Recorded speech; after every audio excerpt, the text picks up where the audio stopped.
Now, it's got a familiar but depressing ring to it. A disputed presidential election in Nigeria, Africa's largest democracy, ending up in court. I mean, let's face it, we've seen that many times before. But this time, the opponents say they have the right of it, along with the solid backing of the Nigerian people. Two of the main opposition candidates, Atiku Abubakar of the PDP and Peter Obi of the Labour Party, have claimed the polls were rigged and that their parties will challenge the results in court. Well, earlier, 6 PDP state governments went to the Supreme Court to challenge the declaration of Bola Tinubu, the candidate of the APC, as president-elect. They argued that the declaration of Mr. Tinubu did not follow the Electoral Act and the Electoral Commission, INEC's own guidelines, particularly in relation to the uploading of results to the iRev portal through the use of the Beaver system. Well, we've now heard that they've discontinued the case at the Supreme Court, saying that it'll now be a matter for the Election Tribunal. So how might they prove their case in court, and what will INEC's defense be? Well, for more on this, I'm joined now in the studio by Jibrin Samuel Okutepa, who's a senior advocate of Nigeria, who has written extensively and spoken volubly about Nigeria's election challenges, and by the lawyer Victor Odjemu, who has represented both the Electoral Commission, INEC, and political parties in Nigeria. Thank you very much indeed to both of you for coming in. And naturally, we have to start with the sand, don't we? Let's try and set out the issues as clearly as we can before we discuss the legal aspects of how the case might be proven and what INEC's defense might be. First of all, how do you resolve such a knotty issue? Is the only way to go to court? Because we understand the APC has set up a reconciliation committee and is trying to reach out to the PDP and Labour. Well, Charles, let me first of all thank you for dragging me here. I had well, we're glad you agreed to be dragged. Yes, and I told you why I'm here. I have respect, tremendous respect for my Lord, your father, and may he so rest in peace. Amen. Those are jurists of impeccable characters that have traverse the legal landscape of Nigeria like judicial colossus that they are. So very congratulations for coming from that erudite jurist of note. Having said that, well, you know that settlements or reconciliations or arbitration is encouraged. It has even traveled up to our criminal jurisprudence that you can reconcile. And if the parties can reconcile, the better for us. But in the process of reconciliation, there is what we call in those days Okutepa panel, where truth must be told. And Nigerians are interested in the truth of the matter. How are you going to reconcile? Will you be healing wounds on an iron in your body? Will it not turn gangrous?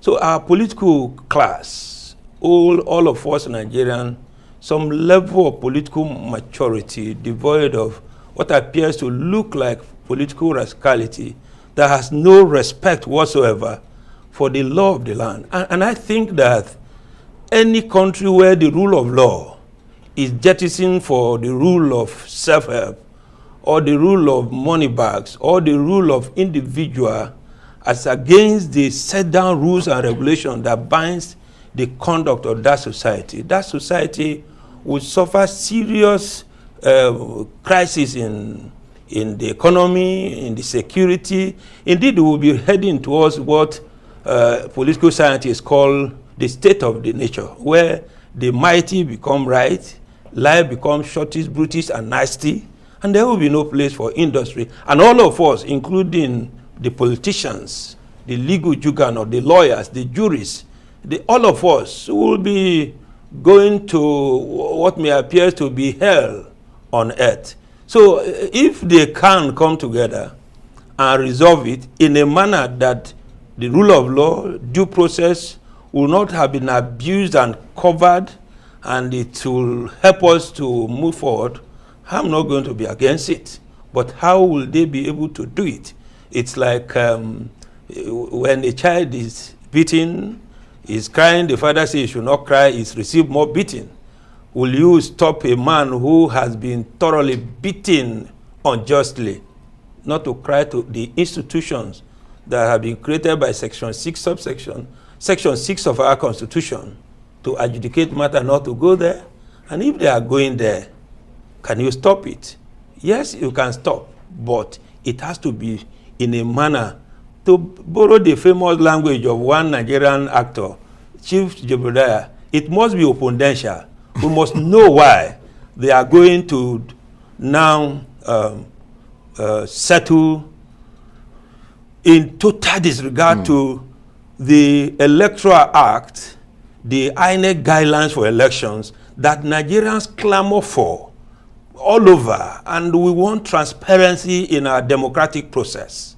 So how are we now going to convince Nigerians that in the obvious, what appears to be obvious, even to the blind, that that process that required transparency was rooted in what appears to be secrecy, only known to the institution that was charged with responsibility of independence, that should explain to Nigeria, will INEC be involved in such resolution?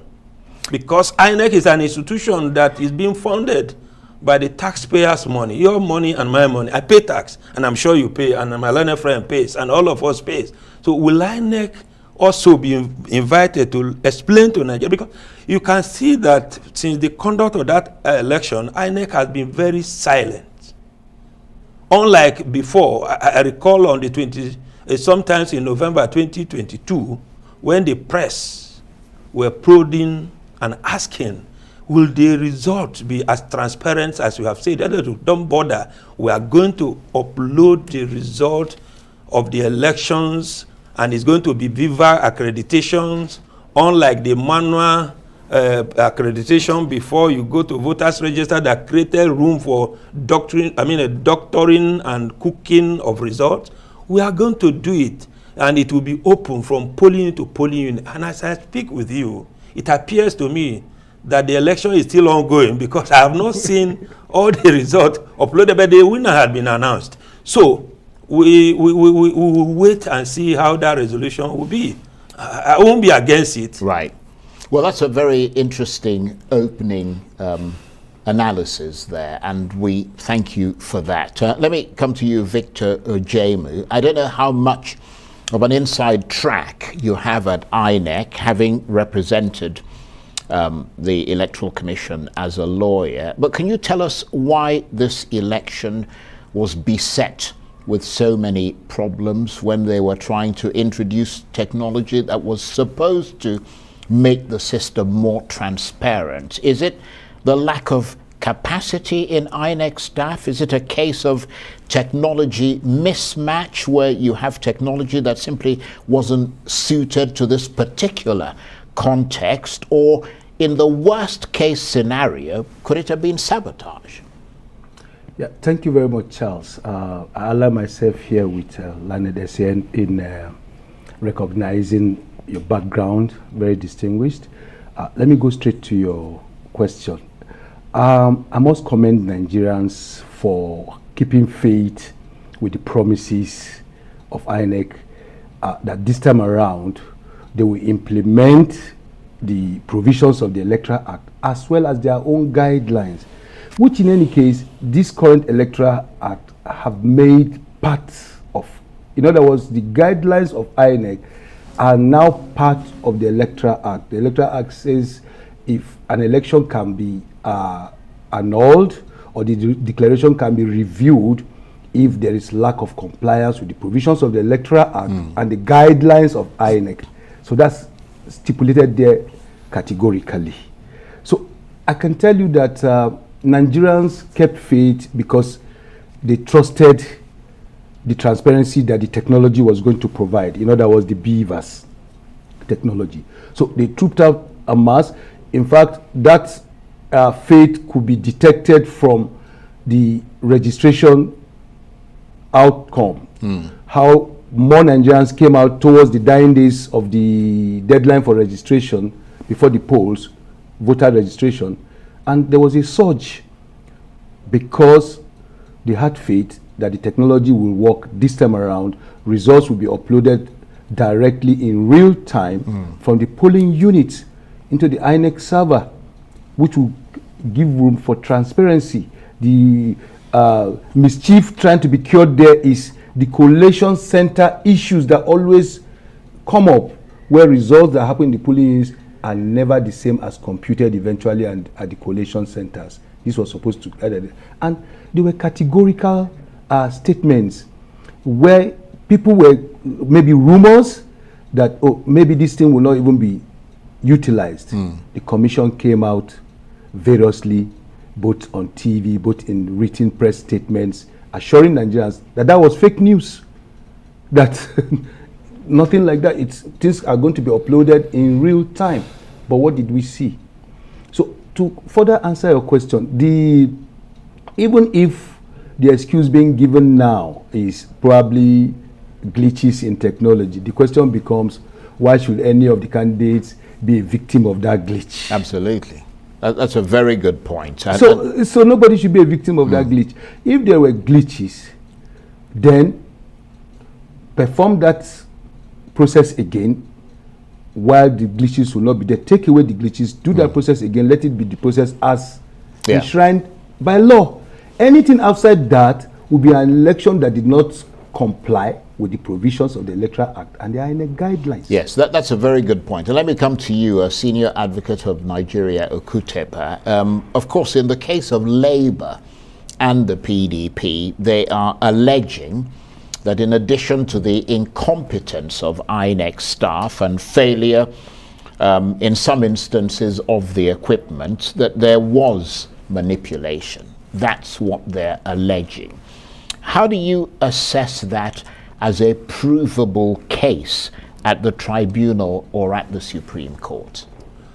Well, we are not on trial here, but let me say this.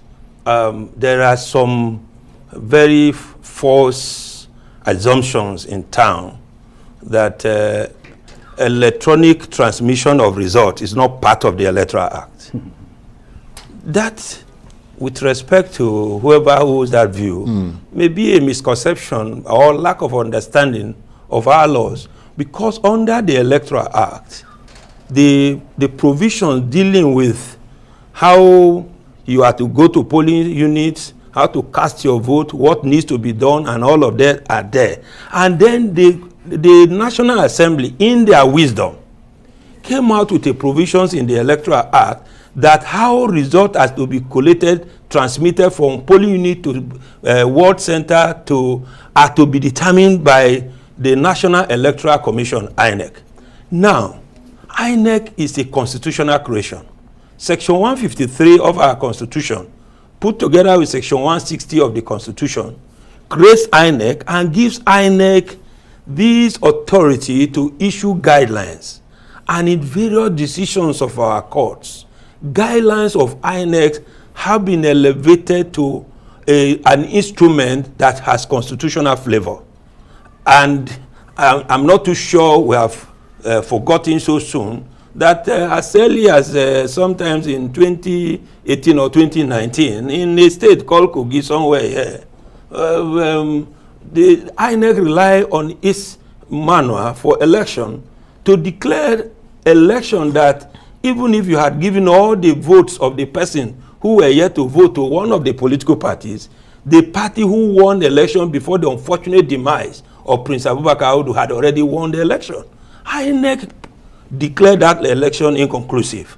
And the sacrosanct of that INEC manual, upon which they rely, in contradistinction to the provisions of the Constitution that are set out how a governor could emerge in the state, was upheld by no less a court of the land, than the apex court of the land, the Supreme Court of Nigeria. So when anyone parades in the town to sell to Nigerians that there is no law for transmission of elections by electronic means, that person may well be has to go and get from INEC the INEC Manual for Election 2022, and particularly paragraph 38 thereof. So the people that have gone to court will present their case on so many fronts, and then their lordships will decide these cases on the law. And let me tell you that Nigerians, including the National Assembly, decided to shift our electoral processes from the 13th century analog recording to 21st century recording of technology. So, if that is the case, the question I ask is, if you have said that election at the polling unit will be uploaded immediately after the vote is counted, so that you will hold your own vote from EC8A, which is the polling unit result, then go to INEC server to now compare the result with your own, and in an unmutilated manner. And then you go to the server. On the 25th, the election was conducted. Up to and including now, I am not too sure that all the results of the polling unit in 176,000 polling units across the federation have been uploaded. When you ask about human factor, I have consistently maintained that the problem of Nigerian and the problem of Nigerian society is not absence of law. It's about Nigerian conduct and character. We can go and be staying in the mosque and in the church from 247. Nigerians of all shades of opinion are too far from God to be able to appreciate the magnitude of respect for law and order. Nigeria is the only country where we breach our laws with impunity, with excuses. Otherwise, in a reasonable society where law and order hold sway, and where people are accountable, those who are responsible for the conduct of this election should either be by now in their villages resigning and apologizing to Nigeria, rather than sitting down to defend the indefensible. Because all of these excuses you are giving now and hoping to rely on so many provisions of arguments, because I have written on a series of occasions that our judiciary must avoid certain principles of law that put roadblocks on the road of justice. And part of those principles of law that put roadblocks on the way of justice is the question that if you go for election petition tribunal, whatever INEC had done is presumed to be regular. How do you presume regular what is obviously irregular? Even to the deaf and to the blind, they can see.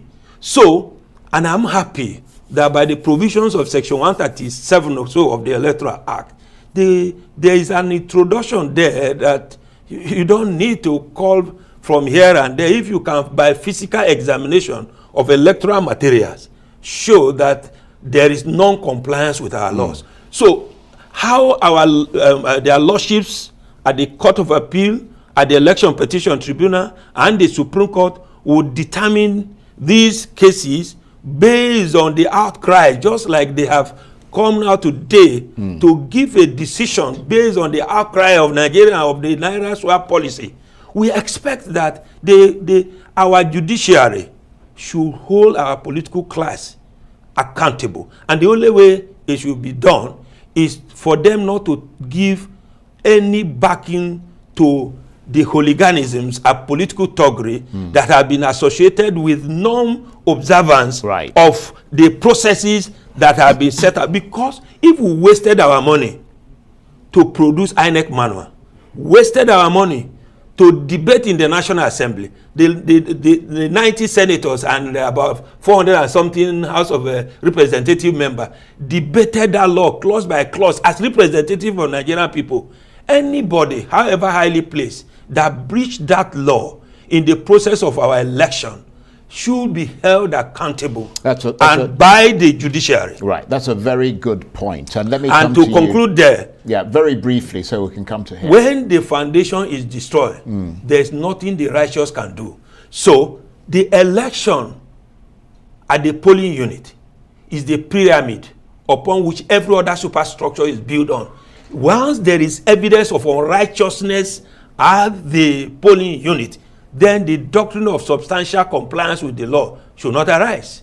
Because if a court does not have jurisdiction, no matter how perfect that decision is given, it's null and void. So that is the principle that I will be all thinking that our lordship should now begin to think in the modern day technology, not the 13th century's misbehavior and misdemeanor that we have just witnessed on 25th of February in the year 2023. Well, let's hope they think in that modern way. But let me come to you, Victor. They are modern Judas, so they will think around it. Well, I hope so. But let's come to you, Victor Odjemu, because you yourself are also a lawyer. And INEC has, of course, denied any suggestion of manipulation, essentially saying that the system failed. But how much is the issue of whether the irregularities that have been alleged have impacted the actual outcome likely to be looked at by the courts?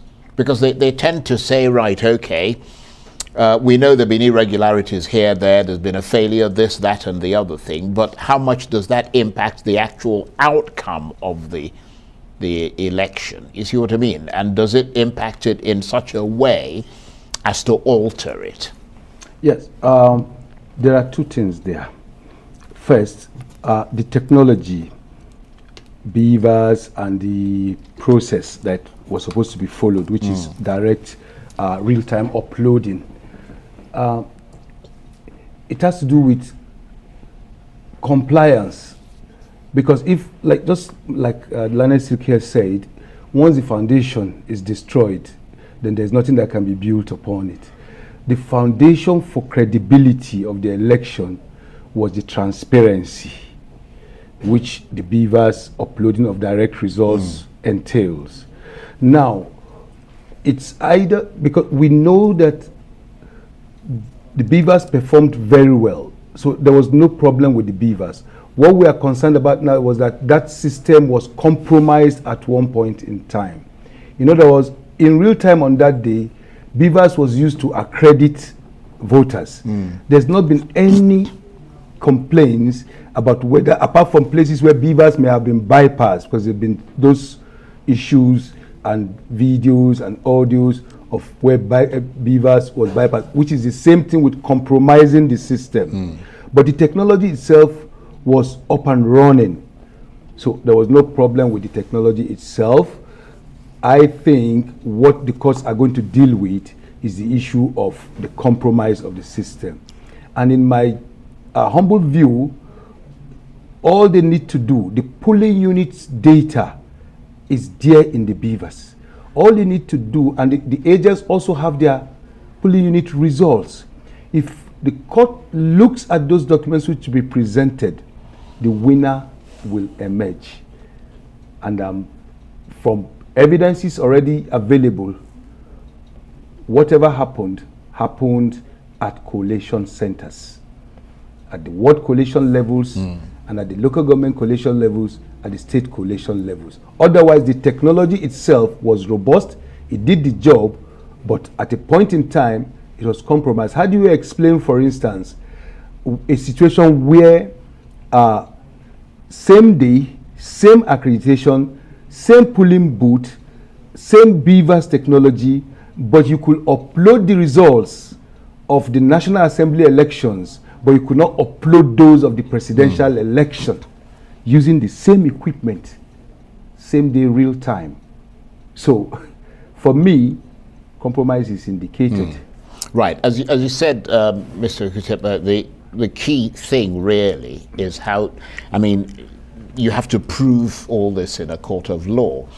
And it's much easier making an allegation, much more difficult to prove an allegation, especially in a context where the rules of law will be applied to determine whether the election should be nullified or not.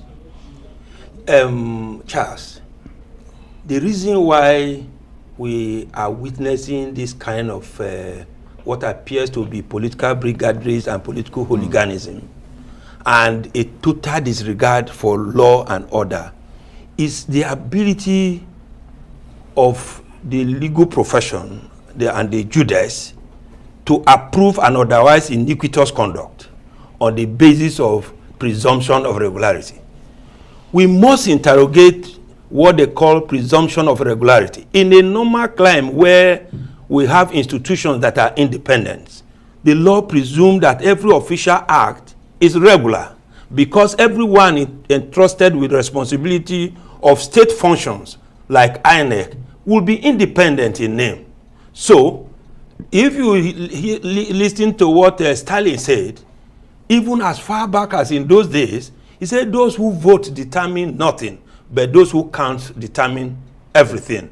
So it was in a bid to stop those who count determine everything that the Nigerian parliament and Nigerian people advocated for technological development in which we use beaver. So let me say that the new Electoral Act had thrown in a new jurisprudence that will require their lordships, who are also Nigerians, who live in Nigeria and breathe Nigerian air and Nigerian tread on Nigerian soil and see Nigerian problem, to be more inclined to see issues from the perspective of what Nigerian can do rather than the presumption in favor of sanity in a climate where sanity is difficult to find.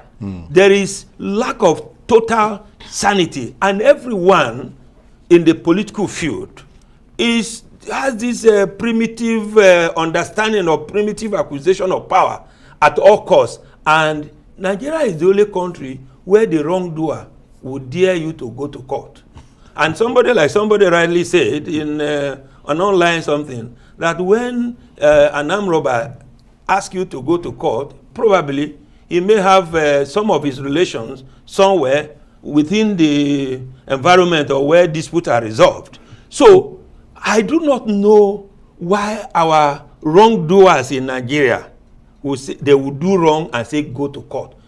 And I want the judiciary to prove them wrong, that they are not rubber stamped. Yes. To rubber stamp their iniquitous conduct. Because if we continue to encourage this kind of conduct, shortly you will wake up, you may not find Nigeria. And let me conclude on this note that you remember in those days, impeachment was being done everywhere, including the brothel. It took the brevity and the progressive interpretation of Nigerian Supreme Court to nip the political rascality of impeachment in the bond, because they said, because in our constitution, if you look at our constitution very well, it says that once you are impeached, the court has no jurisdiction. It took the ingenuity of their lordship to say, look, before you can resort to the constitutional provisions of ousting of jurisdiction of the court, you must also show evidence that you have followed the constitution religiously. So when their lordship find, therefore, in the unfolding drama that they are going to be confronted with, that there was no righteousness in the journey to the promised land, then those who took the road to hell must be told to go back and start the journey again. Take them back to Egypt. Right. Okay. Well, that's a very good point. But I do have to say that the case has not actually, I mean, it hasn't started at the tribunal. So obviously we have to wait to see what evidence will be submitted and all the rest of it before we then conclude that one side or the other is clearly wrong. But as a final word, because we've almost run out of time, it is now the case that they are going to court. I mean, they've said they're going to court, the opposition. But INEC has a new challenge, doesn't it? Because there is another nationwide election that's coming up in a week. That's the governorship ballot. And INEC has to convince Nigerians that the beaver system can be relied on and that people should come out and vote. What would you advise INEC to do in such a circumstance? I mean, should they test the equipment to prove that it works and will work for the next round of voting, or should they just come out and say that it's all change and that they're back to using the old manual system? There's no provision for using the old manual system. Yeah, that's obviously according to the guidelines and the Electoral Act. Yeah, the electoral. Right. So there's no provision. So INEC cannot even draw a ring around that. That's out of the question. So they must comply, as it were, with the provisions of the Electoral Act and their own guidelines. Well, we've seen that they don't comply. I mean, so that's why for whatever reason. That's what we said. That's why my position has always been that if you don't comply, you cannot make somebody else the victim of your non-compliance. So you need to go back to that issue, because in the case of the presidential election, for instance, there's a salvation situation. The polling unit agents' results are available because that's the foundation of every election. Elections are conducted at the polling units. So all that needs to be done there is you get those things, you will know the winner. The winner is apparent in those results. So because the beavers performed its functions, the results are there. The EC8As, which are the polling results, are in the hands of the agents of the parties. So it's very easy. With regards to the upcoming elections, I urge Nigerians to go out en masse and vote, because part of the strategy could have been to create apathy, because you never know. Politicians have all these ways about them. They want to encourage a low turnout that will help achieve their aims and objectives. So to counter that, Nigerians ought to come out en masse and vote. The beavers is working. All that happened was a deliberate attempt to compromise it. So they need to be watchful. Freedom is not gained on a platter. So they need to come out aggressively and vote, and push the system to its logical conclusion. I have to give you the final word, because obviously you're the senior advocate of Nigeria here. To be fair to INEC, issues of electronic voting have been complained about in other jurisdictions, such as Brazil and even the US. So the issue with INEC is more a case of how they've managed that risk and how they've tried to mitigate its impact on the legitimacy of the outcome of the election. And we've got about a minute. My problem is, if INEC held itself out as having capacity to use electronic voting, and the march started, can the same INEC complain in the middle of the march that what it held itself out, that it has capacity to do, is no longer working? I have no problem with the workability of that system. I have problem with the man-made attitude of Nigerians. And so I join my learner friend. Not only that people should come out en masse to vote, people should go to the polling unit for this gubernatorial election prepared to defend their votes and stay there and insist that the polling unit agents or polling unit office, presiding officer follow the guidelines of INEC and they collect their results. All these mutilation, addition, subtractions that we are seeing on social media are anti-democratic principles. Once people go to vote, their votes must count. And I'm happy that our court have consistently held that polling unit result is fundamental. So forget about every other addition they have done. So INEC have not even told us that the beaver is not working. They said there was a glitch and that their technicians are on it. Today is the 3rd of March.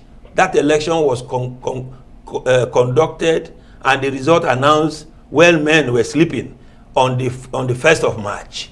And so we woke up to hear that INEC has announced the result of the election when Nigerians were still complaining. And there is a provisions in the Electoral Act that gives INEC the opportunity of listening to Nigerians, that what you have done is not to review and to do this and do that. So why INEC did not listen to that complaint? Maybe there was no complaint to them, or what we are seeing in the drama or just something that, they may be photoshopping, I don't know. But I saw some agents protesting when the results were being announced. But anything can happen. Maybe I was not seeing very well. But if I think you were right. There were protests. If there were, then it will amount to insensitivity on an institution that ought to be independent. To dismiss with a wave of hand. It's equivalent to a striker hacking down a defender in the penalty box, and the referee looked always like that.